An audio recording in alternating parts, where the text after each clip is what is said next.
Alors,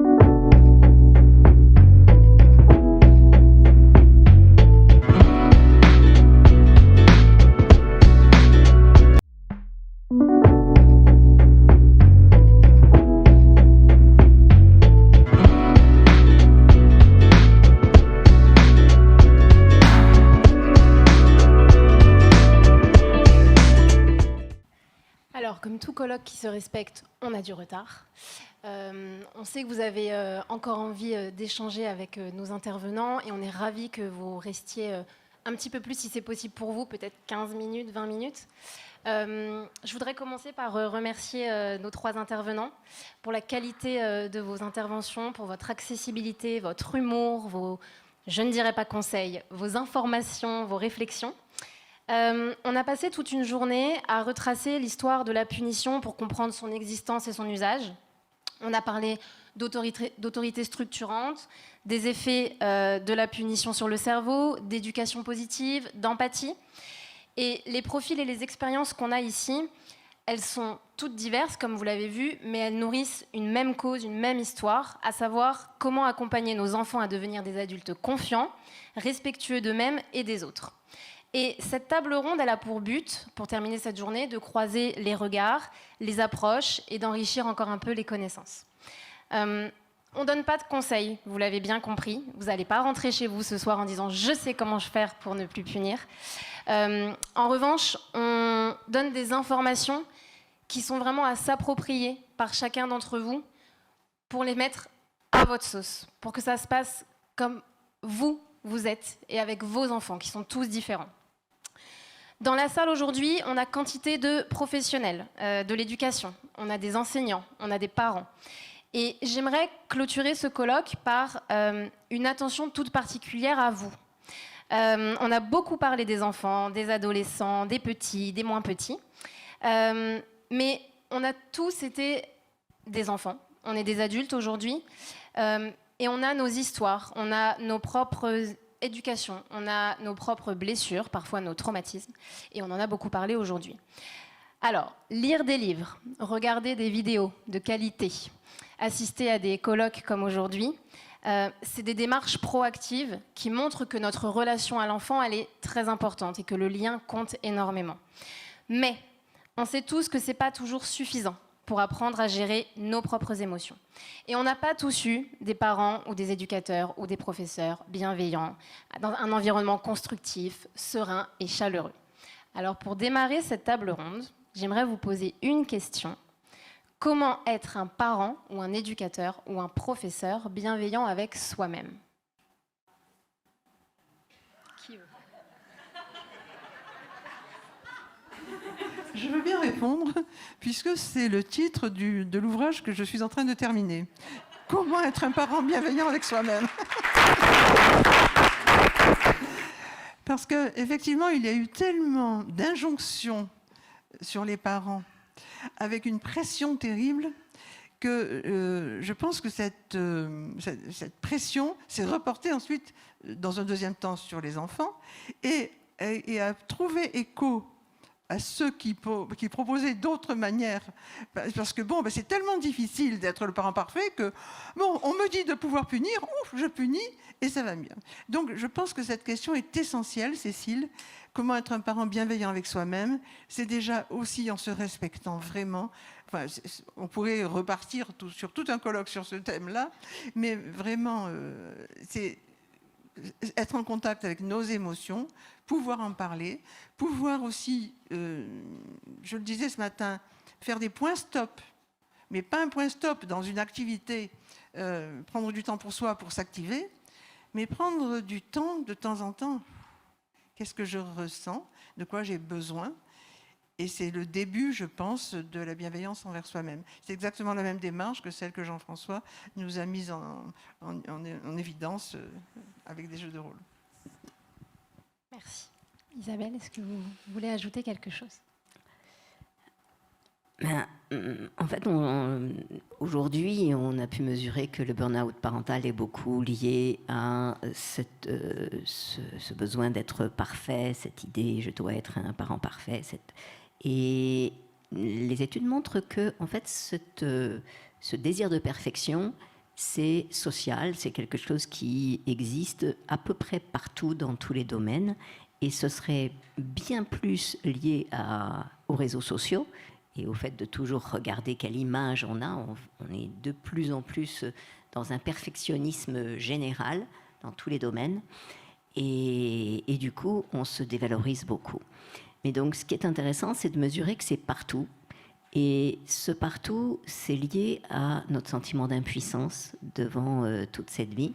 Si on arrive à comprendre ça, qu'on n'est pas quelqu'un de mauvais, de méchant, et que les raisons de nos comportements, eh bien, ils sont dans des besoins non satisfaits, c'est dans des inquiétudes, c'est dans des émotions. En écoutant davantage nos émotions, je pense que c'est la voie vers se sentir mieux avec soi-même. Et vraiment écouter nos émotions et nos besoins. Quels sont mes besoins et comment je peux satisfaire mes besoins, et suffisamment parler avec d'autres, parce qu'en fait le besoin de connexion, on l'a tous. Quelquefois je demande à un parent, mais j'espère que tu n'es pas toute seule. Il dit bah oui, j'ai mon conjoint. Mais ça suffit pas. 2 pour un enfant, c'est pas assez. On a besoin d'être tout un village, donc d'être beaucoup plus nombreux. Donc voilà, pour moi, être bienveillant avec soi-même et aller vraiment dans une dynamique, c'est se respecter suffisamment pour ne pas imaginer qu'on puisse élever seul un enfant.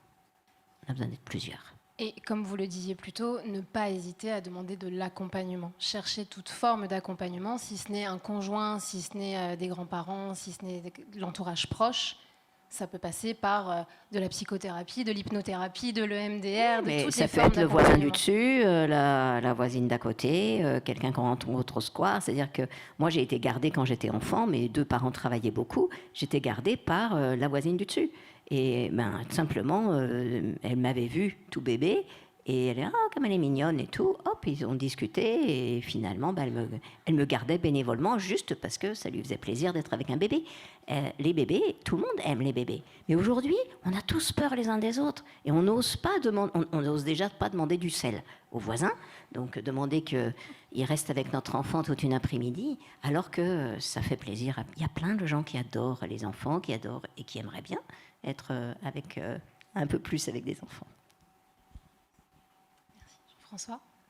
Je rajouterais donc cultiver l'écoute effectivement pour soi et pour les autres, et se confectionner un réseau de personnes bienveillantes et qui sont aussi dans cette optique d'écoute, pour pouvoir, lorsque ça ne va pas, décrocher le téléphone et dire voilà, j'ai juste besoin d'être écouté. Pas besoin de conseils, mais juste besoin d'être écouté. Et que la personne en face soit là, écoute, garde peut-être même le silence. Alors c'est encore mieux si on est en face d'elle parce qu'il y a tous les signaux visuels, etc. Et nous disent simplement je vois que c'est difficile pour toi en ce moment. Et rien que ça fait relâcher toute la pression. On a quelqu'un qui comprend ce qu'on vit.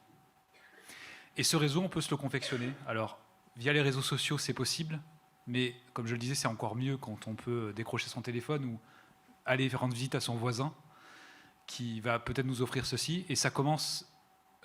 nous aussi, on est dans cette possibilité d'offrir ça aux autres. C'est pour ça que cette écoute qu'on va cultiver pour nous, on va aussi pouvoir l'offrir aux autres. Et c'est dans cet élan un peu de réciprocité, mais sans attente, je dis vraiment une réciprocité par rapport au don d'empathie et la réception d'empathie, qu'on se sentira tous mieux. Parce que les parents qui se jugent et qui se jugent impuissants, ils ont aussi besoin surtout d'écoute, en se disant, oui, en ce moment, c'est compliqué, quoi. Et rien que ça, moi je le vois, parfois c'est juste ça, racontez-moi, je leur demande. Ils viennent m'écrire et je leur dis, racontez-moi ce qui se passe. Et ils racontent. Et beaucoup me disent, mais en fait, c'est bon maintenant, ça va mieux. Donc cette écoute, on a tous ce potentiel de le faire, c'est une écoute dépolluée de jugement, c'est se dire j'accueille simplement cette parole-là. Et ça commence par nous. Donc arrêtez de nous juger et finalement arrêtez aussi de juger les autres. Enlever toutes ces ronces-là et puis revenir au cœur de notre lien, c'est ce qu'on évoque depuis le début.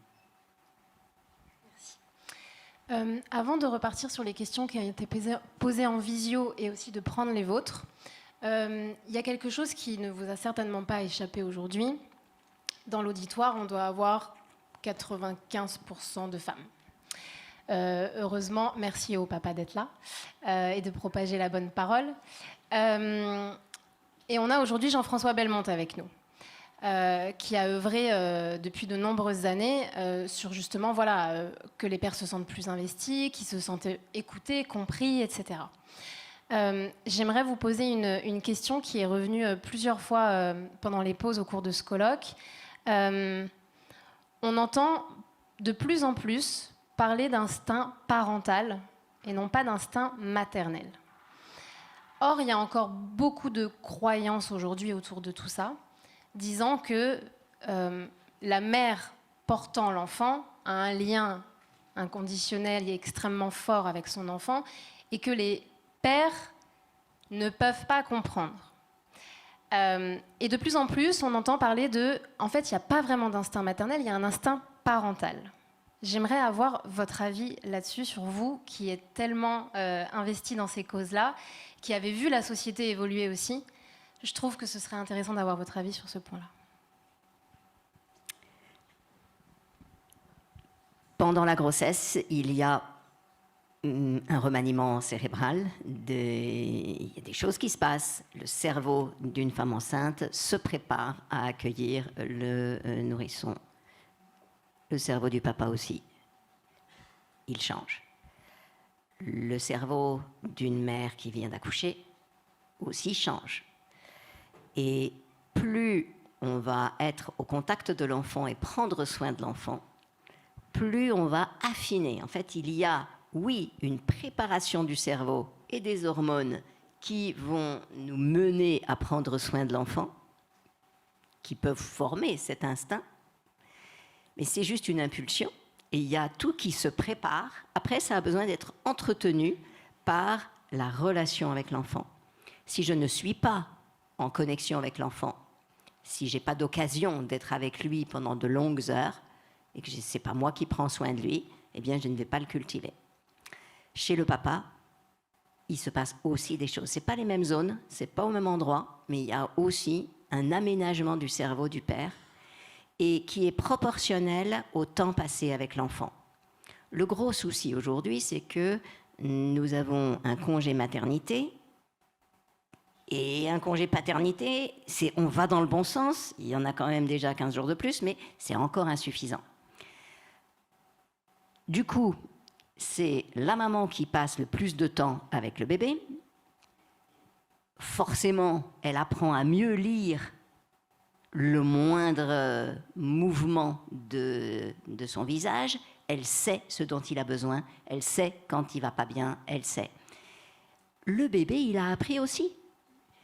Et donc, quand il est dans les bras de son père, qui lui n'était pas beaucoup là, donc ne sait pas très bien lire le truc, mais le bébé sait, quand il est dans les bras de papa, il pleure, il a un besoin, il sait que son père, il ne sait pas lire très bien non plus les mimiques de son père.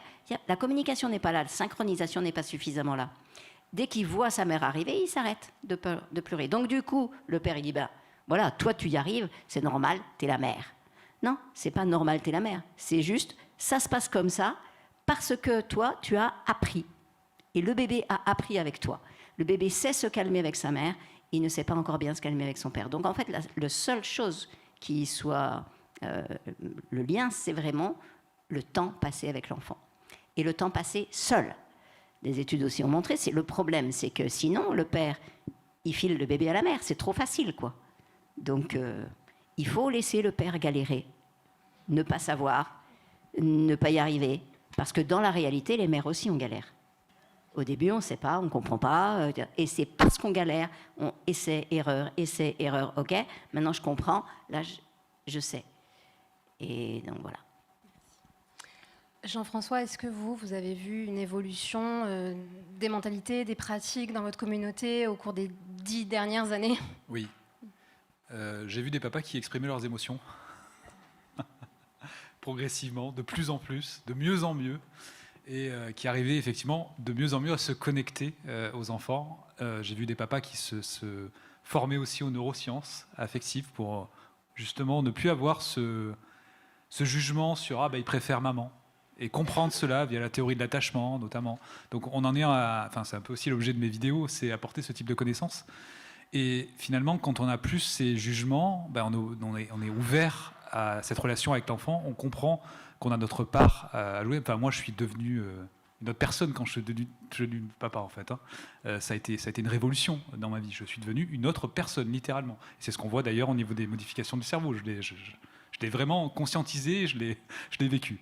Et beaucoup de papas se refusent à voir ce changement aussi pour des raisons de culture, de croyances, Et il est bon de leur dire, vous avez cette capacité-là aussi. On reparle d'empathie, mais vous avez cette capacité à ne pas être cette figure rigide, cette figure qui doit inspirer justement la peur, parce qu'il faut un équilibre dans un couple ou quoi que ce soit. Le fait de leur dire, non, justement, et c'est un peu le sujet du jour, c'est non, le papa punit pas ou fait peur, et la maman, elle, n'est pas plus douce. Non, c'est tout le monde qui a égalité sur ce type d'approche. Le lien avec l'enfant, il se cultive au quotidien de cette manière-là. Donc, et ça gagne ça gagne. Je reçois de plus en plus de messages de ce type-là. Je suis ravi de voir ça. Comme je l'évoquais, on est parti très loin.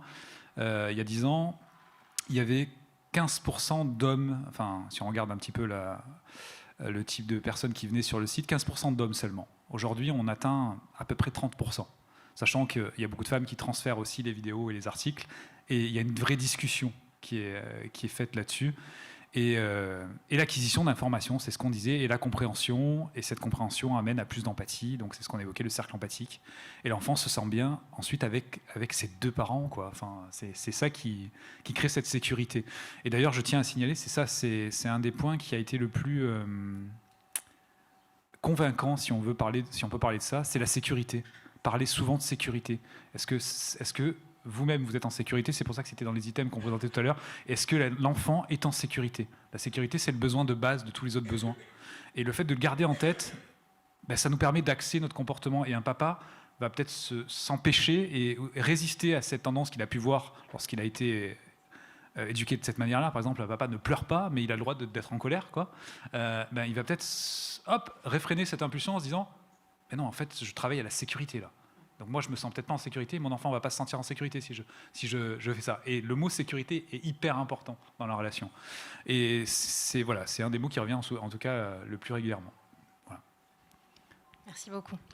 Moi, je voudrais juste rajouter un tout petit témoignage, parce que je suis complètement d'accord. Mais j'ai eu deux papas, qui m'ont dit « J'ai compris que j'étais père quand j'ai vu mon enfant ». Et tant qu'il était dans le ventre de ma mère, Waouh Au secours Freud, sort de ce corps. Tant qu'il était donc dans le ventre de sa mère, de ma femme, eh bien, je me préparais, j'y pensais, etc. Mais quand j'ai vu ses yeux, là, j'ai su que j'étais son père. Et il y a quelque chose qui se crée. Effectivement. Merci beaucoup. Après, c'est vrai qu'on essaye toujours de ne pas tomber dans les stéréotypes, c'est très important. Il y a aussi des couples où c'est l'inverse, où c'est la mère qui peut avoir tendance à être beaucoup plus sévère et moins sécurisante, et le père peut être très, très enveloppant et très sécurisant. Ce qui m'amène à une question qui a été posée par une personne qui nous écoute en visio. Comment faire quand l'adolescent est partagé entre ses deux parents qui fonctionnent sur des principes éducatifs opposés? 2 points. Communication non violente versus punition-humiliation. La parole est à vous. Je crois que... Les parents vivent ensemble ou pas? On n'a pas cette précision. Je crois que la vie est diverse. Et l'enfant sera confronté à diverses manières. Et je pense que l'enfant aura le bon sens de voir où est la sécurité. Donc, c'est son père, c'est sa mère. C'est comme ça. Alors, je rebondis sur ce que disait tout à l'heure Jean-François. Quand il y a maltraitance, c'est une chose. Quand il y a maltraitance, il faut agir. Mais quand il y a manières différentes, je crois que, bien sûr, le dialogue entre les deux parents est important, encore une fois sans essayer de convaincre, mais en discutant. Mais même s'il y a une crise à un moment où l'enfant va vers le plus facile, celui qui laisse tout faire, pas qui punit forcément, mais qui laisse tout faire. L'enfant peut, mais il se sentira très vite plus en sécurité quand il y a de la solidité. Pas de la dureté, mais de la solidité. Donc, je pense qu'il faut faire confiance beaucoup à l'enfant. Si les parents sont séparés, l'enfant peut puiser de la sécurité et de la solidité auprès du parent qui le respecte et l'écoute, etc. Et petit à petit, se sentir... voilà, il est contraint de traverser une épreuve, d'autant que parfois, les juges donnent la garde d'un enfant à quelqu'un, un père ou une mère, mais plus souvent un père, qui continue de l'abuser ou d'être violent. Et donc, il n'a pas le choix. C'est une contrainte. Et juste ce qu'on peut faire, c'est de suffisamment fournir à cet enfant de sécurité et de capacité, de réflexion, de distance, etc. Mais ça reste très difficile et douloureux. Lorsqu'on vit avec le conjoint qui n'est pas de la même... en fait, il ne s'agit pas d'une idée sur l'éducation, de façon de faire différente. Ça, c'est en apparence. Ce qui se joue, ce sont des histoires différentes. C'est une histoire, un des deux n'a pas réussi à guérir suffisamment son enfance. Et donc, on ne va pas rentrer dans une bagarre avec. On va plutôt lui fournir de la sécurité. Dire l'idée, c'est, en tant qu'étant le parent inscrit dans une parentalité plus positive, eh bien, je vais approcher le parent qui punit et qui est dans une dynamique autoritaire avec tendresse, respect, empathie et compagnie. Et on va pratiquer le baiser de 10 secondes, le plus souvent possible. Le baiser de 10 secondes, c'est un outil magique. Et donc, il engueule le gamin, on se précipite vers lui, on le prend dans les bras, on l'embrasse. Avec la langue, pendant 10 secondes. C'est long, hein? 10 secondes. Il n'y a pas beaucoup qui résistent.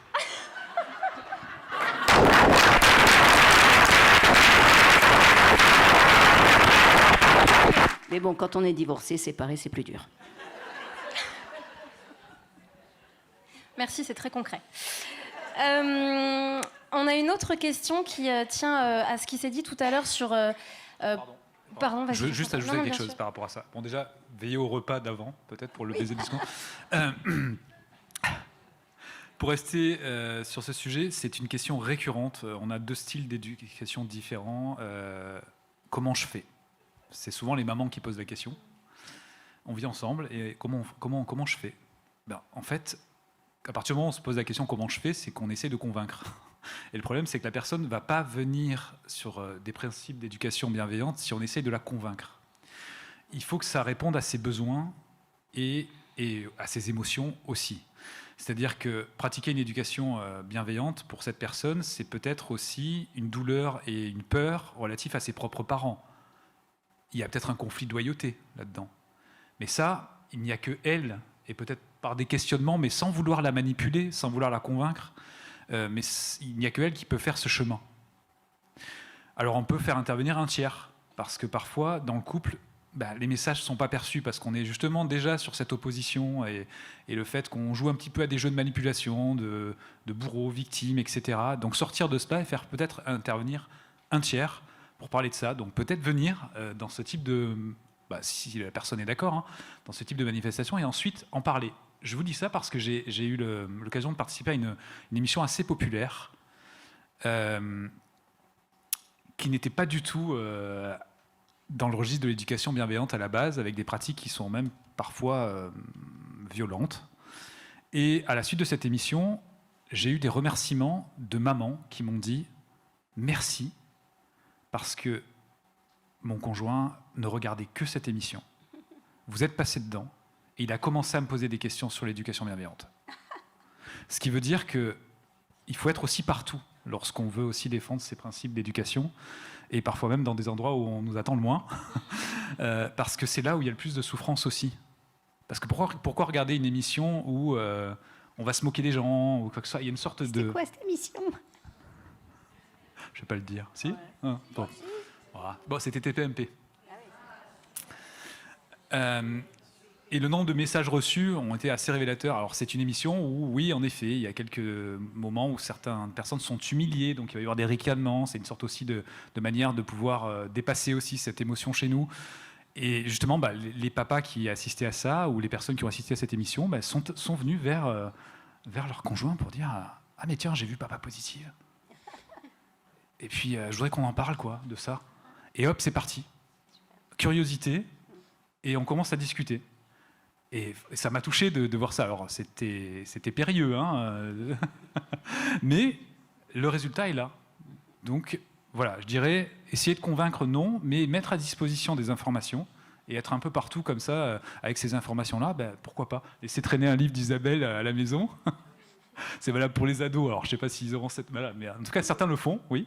C'est valable aussi pour n'importe qui. On laisse traîner, effectivement, ceci, ou on écoute un podcast sur le trajet des vacances qui va parler de ça. Et puis peut-être qu'il va y avoir un petit déclencheur.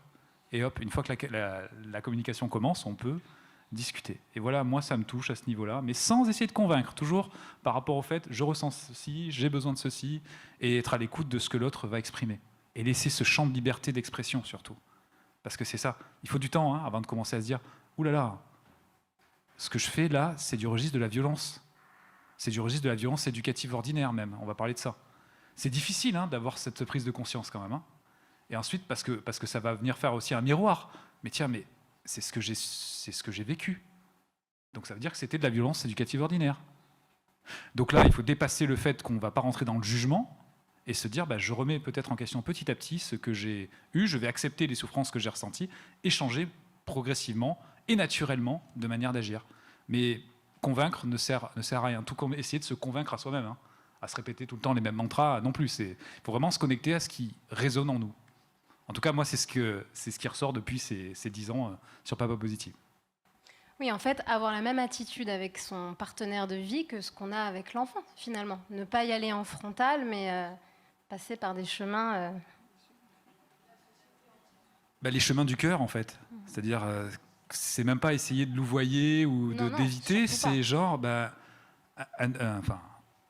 un adulte qui va ressentir une émotion, c'est peut-être lui faire remarquer, je vois que tu as l'air un peu perturbé là, mais juste ça.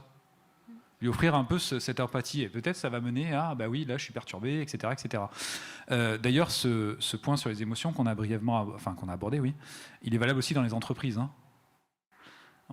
C'est peut-être hors sujet, mais il y a beaucoup de tensions qui sont ressenties dans des entreprises et qui sont ensuite reportées à la maison, dans les familles, etc. Donc c'est aussi important d'offrir ces points d'empathie un peu partout, voilà, je dirais. Et c'est vrai que ce que vous dites là, il y a beaucoup de parents ici, d'éducateurs, de professeurs qui mettent beaucoup d'énergie dans l'éducation bienveillante auprès des enfants.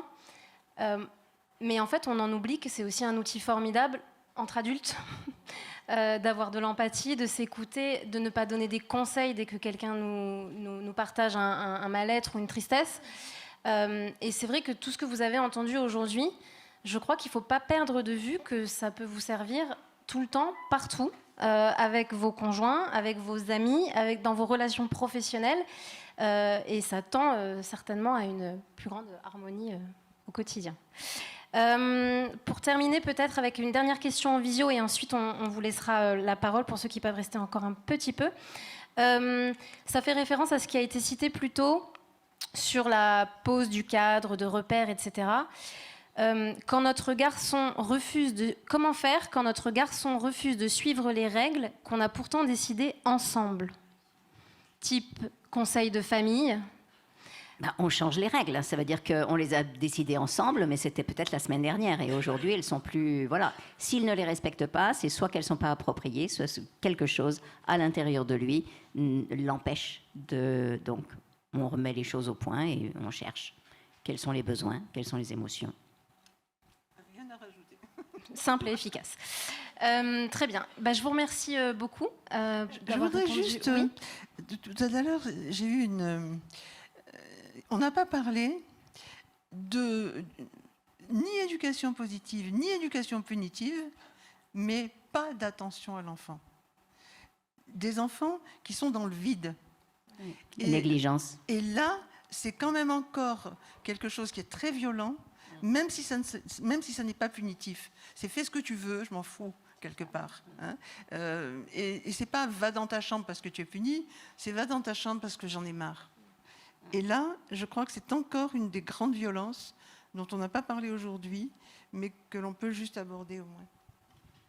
Et donc, Merci. Marie-Jeanne, est-ce que par rapport à ça, parce que certainement, sans être comme ça au quotidien, on peut aussi tous l'être parfois, de temps en temps, parce qu'on est lassé, on est fatigué, voilà. Est-ce qu'il y aurait justement des idées, des informations à partager sur quand on n'en peut plus, quand on est lasse et qu'on a envie de lâcher, justement? Mais Isabelle le disait très bien tout à l'heure. Quand c'est une fois de temps en temps, c'est une chose. C'est quand c'est répétitif, c'est quand c'est un système, c'est quand c'est installé que ça devient gravissime. On est tous, encore une fois, pas parfaits. On n'est pas des parents parfaits. Hein, mais donc on peut avoir un jour où on ne fait pas attention à l'enfant. On peut avoir un jour où on le gronde. On peut avoir un jour où on le punit. Mais c'est quand on prétend que ce système est un système éducatif. C'est là que c'est grave. Merci. Il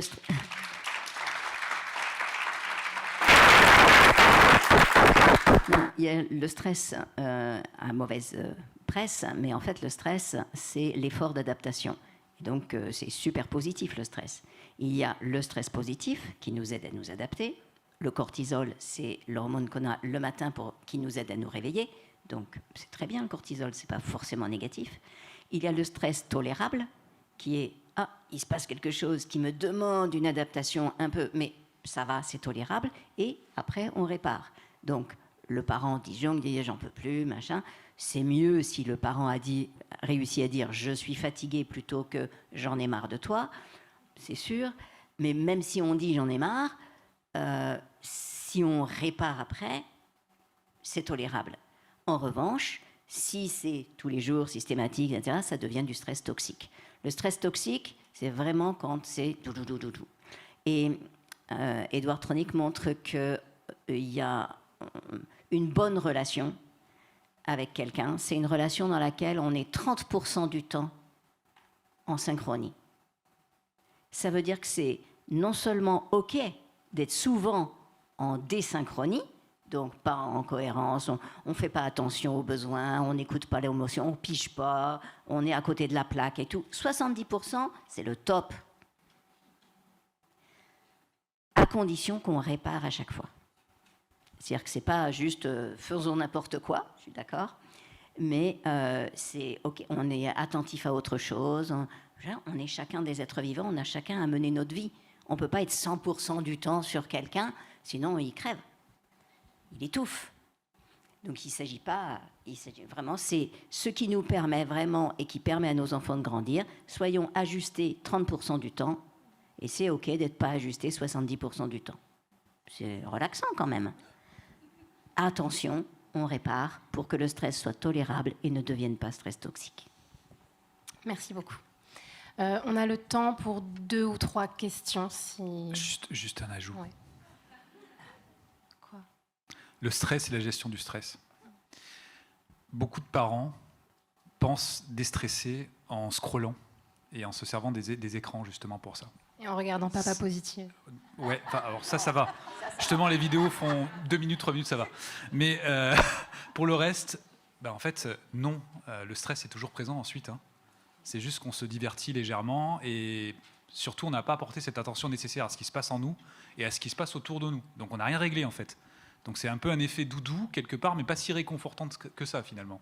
Donc attention à ça parce que ça s'est immiscé dans nos vies depuis, on en a parlé d'ailleurs, hein, depuis des années. Et oui, ça active le circuit de la récompense chez nous, hein, les notifications, etc., etc. Mais des études ont montré que ça rendait pas heureux, hein, le fait de se servir des smartphones à outrance. Donc il faut faire attention parce que notre comportement influe aussi sur le comportement des enfants. Et j'ai énormément de parents, en plus là il y a eu Noël, donc il y a eu des cadeaux, enfin des écrans en cadeau on va dire, qui sont hyper stressés, donc qui viennent d'offrir un écran, qui eux-mêmes consomment également beaucoup d'écrans, mais qui veulent être dans le contrôle par rapport à ça. Je dirais que le contrôle, effectivement, il commence déjà par soi-même et à offrir l'attention nécessaire et Alors, on va pas développer sur les écrans, c'est un très très long sujet, mais simplement pour dire que attention à cet outil, on ne doit pas être l'outil de cet outil. Il faut que ça reste notre outil, mais pas qu'on devienne l'outil de cet outil. Voilà, c'est simplement ça. Donc ça demande à apprendre à s'en servir et aussi accompagner les enfants dans l'apprentissage de ceci, parce qu'ils vont être exposés à des écrans, et pourquoi pas leur demander, bah, tiens, qu'est-ce que tu as appris en regardant telle chose sur l'écran. Bref, rendre ceci constructif et créer de la discussion pour que le cerveau reste en activité aussi lorsqu'ils sont en train de regarder les écrans. Donc voilà, c'est simplement l'alerte que je voulais dire, et ce besoin de lien et de contact, il peut être effectivement parasité par le fait que, bah, tiens, j'arrive du travail, je suis hyper stressé, mais plutôt que de faire un exercice de respiration, je vais me plonger dans le scrolling sur pas mal de sites. Et finalement, ça n'aura rien réglé. Ma tension et ma pression sera toujours là, et elle va se retrouver peut-être avant le coucher. L'enfant l'aura perçu, l'aura ressenti, et hop, il y aura encore plus de crises que d'habitude. Donc voilà, attention à ceci. Donc restons en contact avec nos indicateurs et évitons de nous disperser, disons. Voilà. Merci.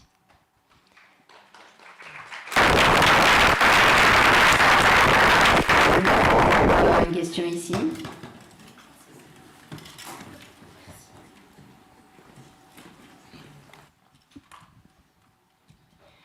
Alors, moi j'ai une question, parce que pendant un moment il y avait une littérature sur la différence entre la punition et la sanction, ou mesure corrective.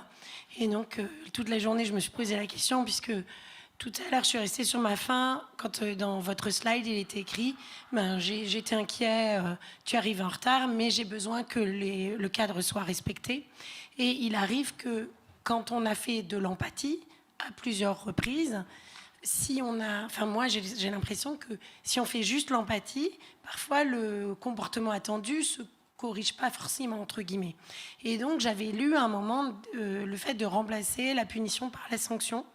Et je me pose la question, notamment pour nous dans les groupes, puisque si par exemple on a des règles de vie d'enfants qui ne doivent pas bavarder en classe pendant les 20 minutes de remédiation pédagogique, et que systématiquement c'est toujours les mêmes qui bavardent, si nous on n'intervient pas à un moment avec même si on peut être en empathie avec cet enfant, etc., peut-être il s'ennuie, si on n'intervient pas avec une sanction, pas forcément une punition, j'ai l'impression que ça laisse la voie à l'impunité. Et on n'en a pas, j'ai l'impression qu'on n'a pas du tout parlé aujourd'hui, et du coup je suis un peu perdue sur ce sujet entre sanction et punition, et par rapport au comportement attendu. Le problème, je ne suis pas sûre que ce soit utile vraiment de partir dans ce débat sur sanction et punition tout de suite, mais juste par rapport à votre exemple, si des enfants bavardent en classe, c'est pas ni sanction ni punition, quoi que ce soit. Ça va servir à rien, puisque ça ne résout pas l'enjeu. Pour quelle raison ils bavardent ? Peut-être ils bavardent parce que c'est leur manière de tisser du contact. Et donc s'il y en a un, il a besoin de se sentir en lien avec les copains, il a ce besoin qui est tellement plus fort que il va falloir faire des punitions ou des sanctions super dures pour réussir. Donc, ça n'a pas de sens. La plupart du temps, ça n'a pas de sens. Le mot sanction, il veut dire conséquence. Et donc, la sanction de 5 années d'études, c'est un doctorat. C'est une conséquence. C'est ce que vous obtenez au bout de. Donc, oui, bien sûr, on peut avoir construit des règles et mis en face des sanctions. On peut fonctionner comme ça. Mais ce qui est important, c'est-à-dire dans un jeu, on va faire ça. Si tu fais ça, tu fais un 3, tu avances de 3, etc. OK, c'est la conséquence naturelle de quelque chose, la conséquence logique ou la conséquence qu'ensemble, on a décidé. Mais à partir du moment où on pose une sanction, déjà, ça n'est plus une, ça devient une punition, et qu'on est dans l'exercice de notre pouvoir pour contraindre l'autre, ça n'est plus une conséquence. Donc, c'est laisser l'enfant être exposé aux conséquences naturelles de ce qui se passe, oui, mais pas toujours. Par exemple, un enfant qui est brutal avec un autre, la sanction naturelle, c'est que l'autre n'a plus envie de jouer avec lui. Mais on ne veut pas qu'il vive cette sanction-là, parce que ça va aggraver les choses. Donc, on va, au contraire, prendre les deux enfants ensemble et les faire discuter. On va toujours, dans la parentalité positive, chercher à résoudre le problème. On va chercher à écouter le besoin. Les sanctions, les punitions, c'est du comportementalisme. C'est comment régler le comportement sans me préoccuper des causes du comportement. C'est con.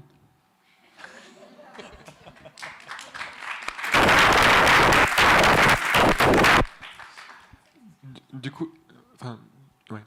Du coup, ma question, c'est en tant que parent, on essaie d'appliquer de la bienveillance et comme vous l'avez dit tout à l'heure, il faut tout un village. Donc la question, c'est si on sait que une partie du village, on va dire, n'est pas très bienveillant, à quel point, à partir de quel âge, quels sont comment positionner cette aiguille et qu'est-ce que disent les entre guillemets neurosciences ou comment placer à ce niveau-là l'aiguille. Je ne sais pas si c'est clair. Non. Quelle aiguille? Enfin, en gros, comment faire et à quel... Enfin, je ne sais pas, est-ce qu'il y a des... Parce qu'en gros, on sait que en laissant notre enfant, je ne sais pas, chez la grand-mère qui n'est pas tout à fait bienveillante ou dont on connaît les limites, est-ce que c'est une bonne idée? À partir de quel âge on peut laisser notre enfant, ce genre de choses? Enfin, en gros, la question, c'est de dire, en tant que parent qui essaie d'être bienveillant, on est quand même dans un monde qui est tel qu'il est. Notre job, il est de protéger nos enfants. Et donc, on va ne pas exposer l'enfant à quelqu'un qui risque d'être violent. Bien sûr. Au fur et à mesure que l'enfant grandit, là, ça va dépendre beaucoup. Si à 4 ans, un enfant est capable de dire « Non, tu ne me punis pas, c'est injuste on peut le laisser aller où il veut. Mais voilà, c'est vraiment une réponse... On attendrait quand même un certain degré de maturité de l'enfant avant de le laisser s'exposer, en gros. C'est ça la réponse. Ce serait ma réponse, oui. La sécurité, on en revient à ça. Hein. Oui. Savoir à quel moment l'enfant n'est plus en sécurité. Et s'il peut assurer sa sécurité tout seul. Et une fois qu'on a répondu à cette question, on peut déterminer si oui ou non on a fait le bon choix. Je pense. On va prendre une dernière question, parce que je crois qu'on est... Il y a aussi juste la possibilité que l'enfant apprenne à se débrouiller aussi dans un autre contexte. Et il peut apprendre, c'est le début de l'altérité, c'est le début de connaître le monde, de sortir d'un milieu qui est uniquement bienveillant et d'aller, pas chez des gens malveillants, mais chez des gens qui ont une manière différente. S'il n'y a pas de danger... Voilà, s'il n'y a pas de danger, c'est pour ça. Voilà. Il ne faut pas quand même non plus voir dramatiser toute expérience qui permettrait à l'enfant de se dire tiens, finalement, c'est mieux à la maison. Non, là, j'ai parlé de violence, hein, quand on n'expose pas un enfant à des violences. Mais après, un enfant est tout à fait capable de percevoir si on est dans des violences, certes, puisque punition et compagnie, mais légères. En fait, c'est un dosage, quoi. On protège jusqu'à ce qu'ils soient capables, mais c'est vrai qu'ils peuvent apprendre beaucoup. Qu'est-ce que je voulais dire? Oui, les parents, les beaux-parents, etc., qui sont dans une dynamique autoritaire, sont souvent très soumis aussi. Donc, nous, on peut leur dire, parce que souvent, on n'ose pas dire « je te confie l'enfant, il y a une condition, c'est qu'il n'est pas frappé, il n'est pas humilié, ceci, non, voilà. » Et donc, voilà l'exigence que je pose, moi, pour te le confier cet après-midi. On n'ose pas suffisamment faire ça. On va prendre une dernière question, parce qu'on doit quitter les lieux à 19h et tout débarrasser avant. Je suis vraiment désolée. Une dernière question. Oui. Bonsoir. Donc, je voudrais faire part d'une grande difficulté que j'ai dans mon travail dans un collège, qui est un peu sensible, donc il y a un grand respect du règlement, des procédures, des protocoles, il faut le cadre, et sinon c'est sanctions, blâmes, il y en a pas mal, et après c'est exclusion. Voilà, donc c'est assez compliqué. Et là, depuis 2 ans, dans la lutte contre le harcèlement, ils ont mis en place la méthode PICAS à la française, c'est-à-dire la méthode préoccupation partagée, où quand il y a suspicion de harcèlement, on doit recevoir les élèves harceleurs, ne pas les juger, ne pas les moraliser, ne pas les sanctionner, on ne doit même pas évoquer le fait qu'ils puissent être harceleurs, et on doit créer une relation d'alliance, donc créer un lien positif, et même leur demander comment tu pourrais nous aider à faire que cet élève aille mieux. Est-ce que tu as des suggestions à nous faire? Donc je vis très mal cette incohérence quelque part où on punit beaucoup pour des choses pas très graves finalement, comme disait ni vu ni connu tout à l'heure, mission impossible de ne pas se faire punir. Et dès que c'est un truc grave comme le harcèlement ou suspicion de harcèlement, à ce moment-là, là, on fait preuve d'empathie, d'écoute, presque on lui offre le goûter. Est-ce que tu peux nous aider à trouver une solution ? Et je me rends compte qu'en punissant beaucoup comme ça, on participe à créer de l'agressivité chez les élèves parce que dans la cour de récréation, ils vont aller se soulager. Exactement. Et ceux qui ne se soulagent pas, on a des cas où ils retournent la violence contre eux. Vous avez tout compris. Donc je le vis assez mal. Est-ce que vous avez Je des comprends. conseils et que je puisse donner, pas convaincre, mais un colloque à l'intérieur du collège, alors pour que chacun puisse échanger les idées. Voilà, merci. On va les ficeler et les emmener ici. Écoutez, regardez tous les replays. Alors, c'est vrai que c'est une question tellement importante et je pense que ça mériterait plus qu'une réponse rapide que nous ne pourrions faire que maintenant. Peut-être cette question, on peut s'en emparer, essayer de faire une réponse sur le site de Géode, plus argumentée, plus réfléchie. Ça m'amène quand même à la fin de cette grande journée, à remercier tout le monde, tous ceux qui nous ont fait confiance, tous ceux qui sont venus. Mais je voudrais aussi remercier toute l'équipe de Géode, parce que vraiment, et si vous voulez bien nous rejoindre, Laurence, Vanessa, Julien, Fabrice, Gérard, il y a encore qui que j'ai oublié, j'ai l'esprit tellement... Allez, venez avec nous, là. Venez qu'on se fasse une photo. tous, même ceux que je n'ai pas cités. Aidez-moi. Merci. Alors, je voudrais aussi remercier nos intervenants pour leur générosité, parce que vraiment, on est parti avec des petits moyens. Et vous avez, oui, Nathalie aussi, Magali, voilà. On est parti avec des petits moyens et vous avez accepté de venir bénévolement. Je vous en remercie vraiment, parce que sinon, on n'aurait pas pu avoir une journée de cette qualité. Vraiment un grand merci à vous. Pour la photo souvenir.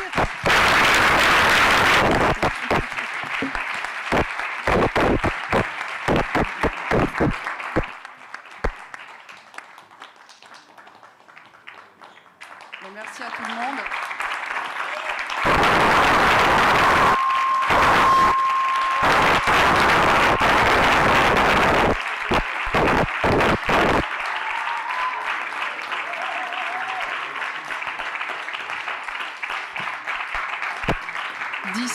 D'ici quelques semaines, on retrouvera les capsules de toutes les interventions de la journée d'aujourd'hui sur le site. Déjà, les personnes qui sont en visio pourront les revoir et les personnes présentes également. Et donc, nous tenons à vous remercier de votre présence. Et nous pouvons peut-être déjà annoncer le titre du prochain colloque. Marie-Jeanne, je te laisse le soin de l'annoncer toi-même. Si l'association décide de reprendre encore l'année prochaine le titre de mon prochain ouvrage, ça pourrait être « Comment être un parent bienveillant vis-à-vis de soi-même ». Mais on a quelques mois pour en décider. Et puis, voilà, on va voir. Remercions aussi vraiment Esa, qui nous accompagne vraiment. Merci. Benjamin, Pierre, Margot.